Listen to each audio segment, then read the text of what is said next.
One of the major source of revenue is petroleum के फेरि हाम्रो फेरि म त सोर्स पनि कार्य जो सब अनि देश कसरी चल्ने? अनि देश कसरी चल्ने होइन त्यो पनि सोच्नु पर्यो। यहाँ त एक्सपेक्टेसन जनताहरूको धेरै छ होइन, त्यही भएर त्यो पनि सबसे ठुलो एक्सपेक्टेसन चाहिँ अटोमोबाइलमा ट्याक्स घटाउनु पर्यो भन्ने छ। अब कति घटाउने त्यही त त्यो गरेर पनि फेरि देश पनि त चल्नु पर्यो, देश पनि विकास पनि चल्नु पर्यो, चाहिएको छ, विकास पनि हामीलाई चाहिएको सबै छ। रोड इन्फ्रास्ट्रक्चर चाहिएको छ, बाँकी इन्भेस्टमेन्टहरू चाहिएको छ, ठुल्ठुला फ्याक्ट्रिजहरू चाहिएको छ, रोजगारी चाहिएको एभ्रिथिङ छ, इज अबाउट कस्ट।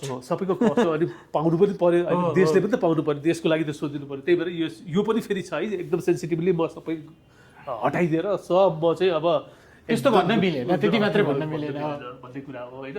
अब रेमिटेन्स बेस्ड हाम्रो इकोनोमी हो होइन, उनीहरूलाई पनि उनीहरूको एक्सपेक्टेसनलाई पनि हुने ह्याम्पर हुने जस्तो उनीहरूले जुन इन्भेस्ट गरेको छ त्यसलाई पनि मैले एन्टायरली उनीहरूको कस्टमा पर्ने गरेँ भने चाहिँ त्यो डिस्करेजिङ फ्याक्टर आउँछ।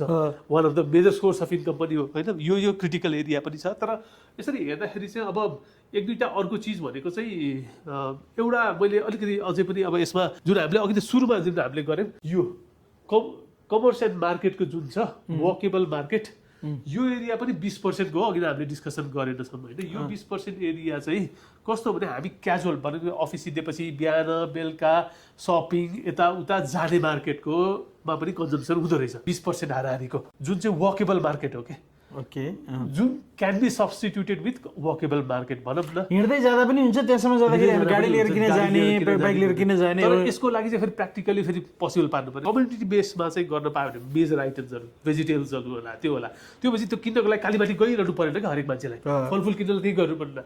आँप ल्यायो भने आँप त्यो कम्युनिटीमा चाहिँ सानो सानो गर्न सक्यो भने ओडाले गर्यो भने सबैले इन्भेस्ट गर्नुपर्छ, त्यसलाई चाहिँ पुलिङ गरेर आएर अनि धेरै वकेबल त्यही मार्केट लोक्यालिटीको मार्केटमै पनि अलिकति इन्करेज गर्ने, रेस्टुरेन्टहरू पनि त्यतैतिरै डेभलप गर्ने, सानो सानो पसलहरू पनि त्यहीबाट गर्ने र आफ्नो लोक्यालिटीमा चाहिँ किन्ने वातावरण इन्करेजमेन्ट चाहिँ त्यहाँको लोकल पिपलले पनि गर्नु पर्यो।